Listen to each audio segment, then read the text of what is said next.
¿Qué tal? ¿Cómo le va? Bienvenido. Comienza nuestro encuentro a través de COFA, Confederación Farmacéutica Argentina. Temas que vamos a abordar en el programa de hoy: intolerancia a la lactosa. Otro de los temas es manos secas y la piel resquebradiza. También vamos a hablar otro tema muy importante, que es la vacunación en los adultos. Así que de esta manera empezamos el programa. Ha llegado el farmacéutico Gustavo Di Rosa y vamos a hablar de manos y de piel. Y hay situaciones muy especiales. ¿Qué tal, Gustavo? ¿Cómo te va? Bienvenido. Muy bien. ¿Cómo nos podemos dar cuenta que nuestra piel está diferente y que no está tan bien? Y vamos a ver indicadores. Sí. La piel empieza a perder ese brillo, luminosidad, se empieza a poner más opaca, puede empezar a tensarse, a aparecer descamación, picazón. Sí. Y todo eso, si sigue, va a empezar a aparecer las arrugas y el envejecimiento cutáneo. Porque nuestra piel, está protegida por una última capa, ¿sí? Que es una capa lipídica que disminuye la pérdida de agua por evaporación. Ajá. Y cuando empieza a deteriorarse por algún motivo, alguna causa, entonces el agua esa que se empieza a perder hace que empiece el proceso que termina, de sequedad. Así, ¿no? Bueno, sequedad. sí. Bueno, hay este resecamiento entonces que podemos detectar en la piel, ¿tiene causas? O sea, ¿es por algún motivo que empieza a pasar? Claro, hay diferentes causas que podemos separarlas en externas e internas. Sí. Las causas externas pueden ser el clima extremo, como ser el frío intenso y encima con viento, o el calor muy seco. Sí. También es el uso, por ejemplo, de detergentes, lavandina, solventes, o el lavado muy frecuente con agua caliente, o jabones que no son ¿Agua neutros. caliente? Claro, cuando uno se lava excesivamente. Mucho. Con agua caliente. ¿Es mejor lavarse con agua más templada o fría? Exactamente, porque el agua caliente y con esos jabones que tienen por ahí algunos colorantes o perfumes que irritan y van arrastrando toda esta capa lipídica protectora. Arrastran la capa que protege, entonces queda muy expuesto todo. Claro. Y después lo que pasó durante la pandemia, el uso excesivo del alcohol en gel. Viste que se hacían muchas bromas, ¿no? Porque realmente fue una cosa impresionante, porque había personas que tenían una cierta obsesión con la utilización del alcohol, ¿no? Sí, y todas estas causas que son externas, digamos, tienen en común que van a resecar la piel en una zona determinada. Por ejemplo, en las manos, en el caso del uso de detergentes, o los climas así extremos, las zonas que están expuestas. Y después tenemos las causas internas, que pueden ser la predisposición genética, tomar poca agua, hay enfermedades como la diabetes, alteraciones hormonales, como puede ser de la tiroides, o en el caso de la menopausia, en estadios como en el embarazo, incluso algunos medicamentos, como los diuréticos y los laxantes, van a hacer que empiece a disminuir la cantidad de agua. Y todas estas causas así, digamos, internas, van a tener en común, a diferencia de las causas externas, que no van a estar localizadas, sino va a ser en todo el organismo. Se empieza a secar la piel. El tratamiento que podemos hacer para esa piel reseca, ¿cuál sería? Bueno, entonces, primero tenemos que identificar cuál es la causa o las causas, porque a veces están combinadas. También. Sí, como dijiste bien, en el caso del uso de detergentes, lavandina, solventes, si nosotros notamos que tenemos las manos secas y usamos sin protección un detergente, es probable que sea eso. O si tenemos el rostro así reseco y estamos en un clima muy extremo, probablemente sea viste eso. Que empezás a sentir la piel tirante, esa tensión, ¿no? Sí, claro. Entonces identificamos la causa o las causas para poder resolver el problema eficientemente. Si en el caso de que no encontremos la causa, tenemos que ir a un dermatólogo. Por supuesto. Sí, pero aparte de ese tratamiento de base específico, podemos utilizar cremas hidratantes y nutritivas que le preparamos nosotros los farmacéuticos de acuerdo al tipo de piel. Por lo mismo una piel grasa a una piel seca. Entonces, hablábamos del tratamiento y vos siempre tenés la amabilidad de traernos tus preparados que hay hacés cremas, y que son bárbaros. Contanos qué trajiste hoy. Tenemos para piel seca y para piel grasa tenemos las cremas hidratantes con activos, por ejemplo, la urea, el ácido hialurónico, el ácido láctico. Ajá. Pero para piel grasa van a contener, claro, los mismos activos hidratantes. Porque pareciera que la piel grasa no necesita crema. No, sí. Y eso es importante marcarlo, entonces. Muy bien. En el caso de la deshidratación, así cuando está la piel seca, claro, sí, con estos activos, cualquiera de las dos. Está Pero bien. A diferencia de la piel grasa, la piel seca, como les hace falta grasitud, vamos a incorporar aceites de rosa mosqueta, manteca de karité, claro, todos esos aceites de jojoba, hay muchos componentes. Y en el caso de la crema nutritiva, a las dos le podemos colocar vitamina A, vitamina E, alantoína, triglicéridos, son todas sustancias activos nutritivos, pero bueno, también tenemos que hacer la diferencia en la piel seca, una base que puede ser grasa, pero en la piel grasa, una base oil free, o sea, sin grasas ni aceites. Claro, perfecto. Y acá podemos ver la diferencia. Sí. Esta y esta, bueno.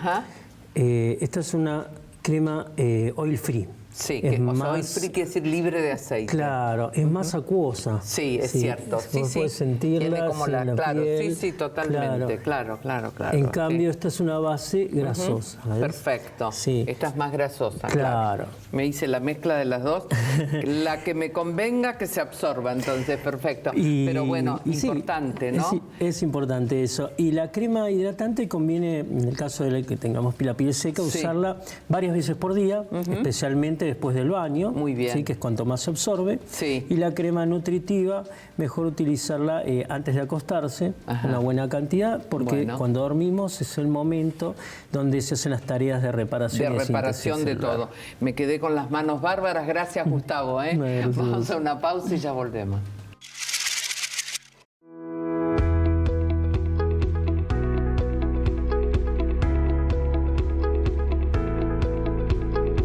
Llega la farmacéutica Silvia Ciano y en esta época vamos a la farmacia y pedimos un jarabe para la tos. ¿Cómo saber cuál es el que estamos necesitando?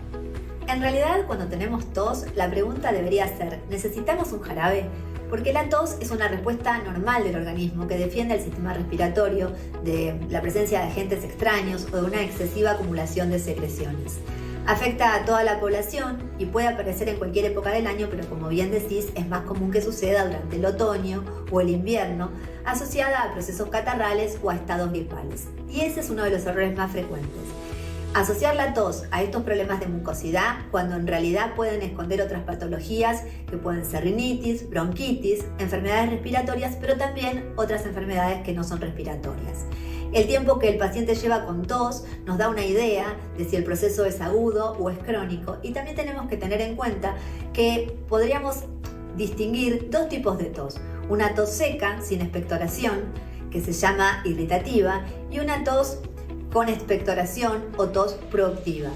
¿Qué tipo de tratamiento se recomienda cuando la tos es seca o no productiva?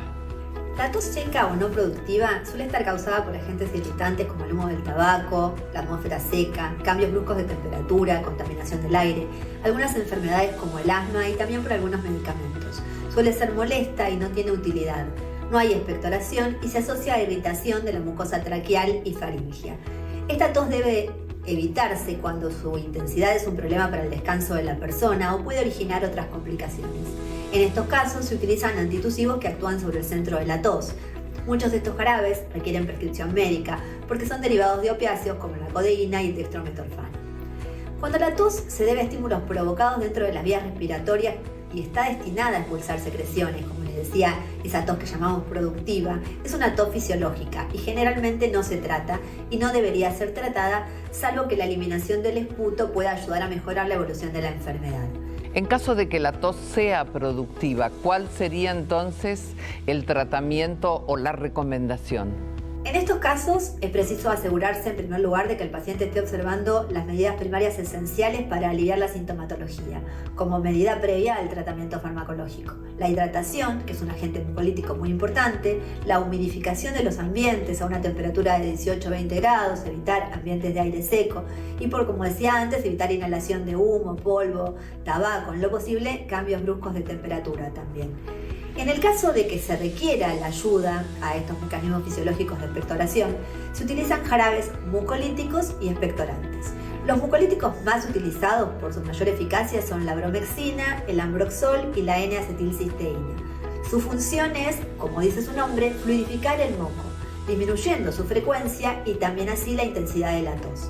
Los expectorantes lo que hacen es estimular los mecanismos de expulsión, generando la eliminación o deglución de las secreciones. Finalmente, como recomendaciones importantes para el uso de cualquier jarabe para la tos, quería mencionar: no asociar antitusivos con mucolíticos, porque el antitusivo podría, al evitar la eliminación de secreciones, producir una obstrucción bronquial. No utilizar en embarazo y lactancia si no hay indicación médica, tampoco en pacientes que tengan úlcera gastroduodenal, ni tampoco en pacientes con tratamientos antidepresivos, antiparkinsonianos y antipsicóticos. Gracias, Silvia.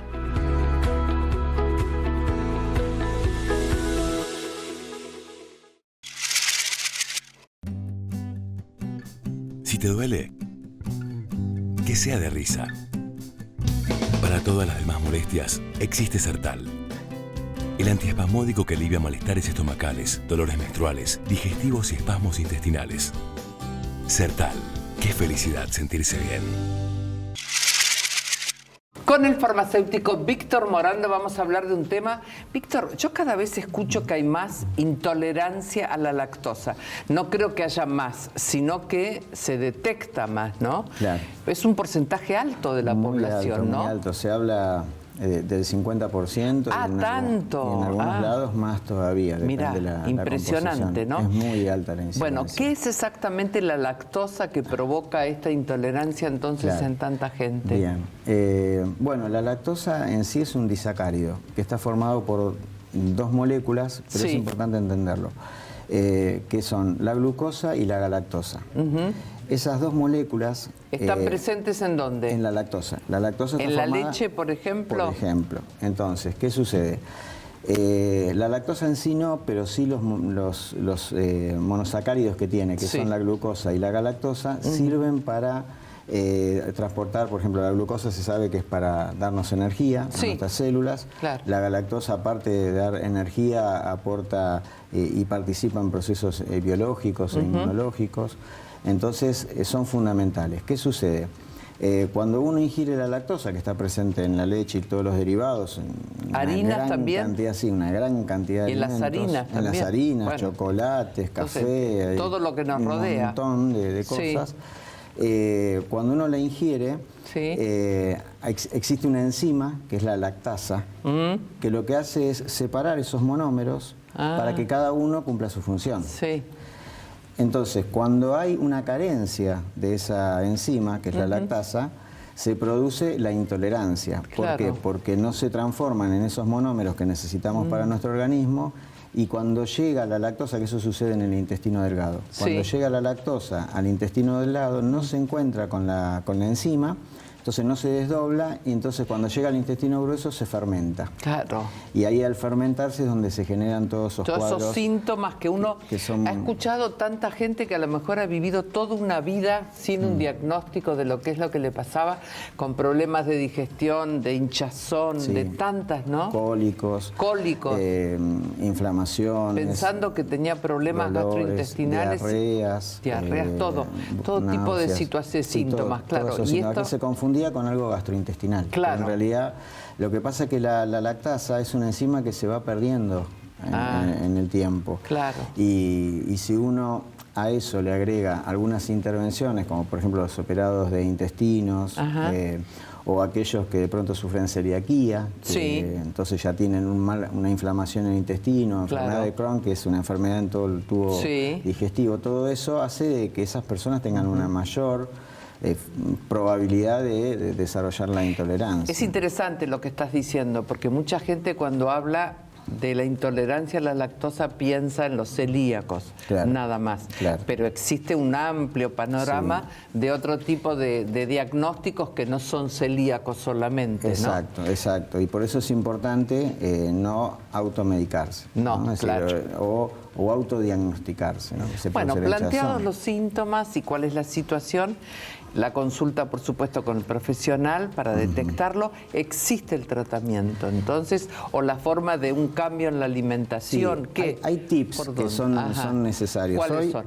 A ver. El primero, y lo vuelvo a resaltar porque es importante lo que dijiste, no consultar. Entonces, predecir de que no, si yo dejo de tomar los lácteos, o no consumir los lácteos, ya me solucione. No, habría que consultar porque hay otras enfermedades y hoy está el diagnóstico que puede ser una prueba de tolerancia a la lactosa, existe la prueba de la expiración, se toman 50 gramos de lactosa, se libera el aire y se ve la concentración de hidrógeno, es fácil y uno lo puede detectar, pero el hecho de eliminar una comida porque tenga lactosa puede traer otros tipos de consecuencias, porque uno deja de comer ciertos nutrientes, como por ejemplo el calcio, y después estamos favoreciendo otro tipo de situación, qué sé yo, la osteoporosis, no sé. Pero el tema es que estamos descuidando una situación. Entonces, lo primero es eso, no autodiagnosticarse y consultar al profesional. El profesional va a dar tips. Lo segundo que puede ayudar es que hoy por hoy, como hay tanta incidencia de pacientes que tienen este problema, existen un montón de recetas. Puedes jugar un poco con la cocina y consultar en la web. En los supermercados ya hay góndolas para celíacos. Para celíacos, y también está legislado en muchos lados que figure o no la presencia de lactosa. De lactosa. Entonces ya si uno sabe que tiene problema de lactosa, tiene que tener esa prevención. Eso igual que los que tienen los celíacos, de leer si tiene o no tiene la lactosa. Claro. Los medicamentos en sí, por su composición, sobre todo los comprimidos, aproximadamente el 20% también tiene lactosa, por lo tanto no hay que descuidar. O sea que hay que estar atento a todo lo que se ingiere. Exacto, pero también si uno lo padece mal, también está la consulta con el farmacéutico. También, por supuesto. Donde hoy por hoy existen comprimidos de lactasa, de la enzima. Entonces si uno sabe que tiene el problema de la intolerancia y de pronto tiene un evento, una reunión, algo excepcional, claro. Entonces puede tomar esos comprimidos, compensar la falencia de la enzima y puede disfrutar esa velada, compartir esa situación, o incluso algunos lo toman ya como una cosa rutinaria porque no alteran su dieta, digamos. Entiendo. Entonces también existen por suerte estos mecanismos que hoy por hoy son compensadores. Llevar una mejor vida. Gracias, Víctor. Muchas gracias por estar en el programa. Nos vamos a una pausa y ya estamos de regreso. Gracias.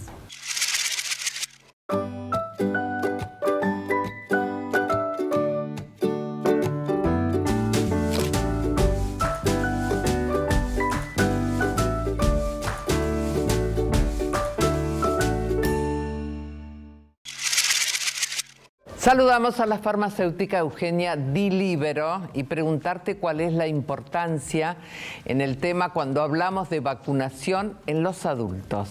Bueno, la realidad es que cuando hablamos de vacunación en líneas generales nos concentramos en la mayoría de los casos en la población pediátrica como la principal beneficiaria de sus acciones, y olvidamos que la población de jóvenes adultos, esto comprende la población de pacientes de más de 15 años, incluidos los mayores de 65 años definidos como adultos mayores, tienen indicaciones precisas de ciertas vacunas, algunas más o menos conocidas, menos o más publicitadas, que tienen por supuesto impacto a nivel de salud pública, como ya sabemos, como todas las vacunas, en cuanto a prevenir formas complicadas de las enfermedades a las que están dirigidas y también a prevenir la muerte asociada a estas enfermedades. Además de las de COVID, ¿qué otras vacunas corresponden a jóvenes y adultos también?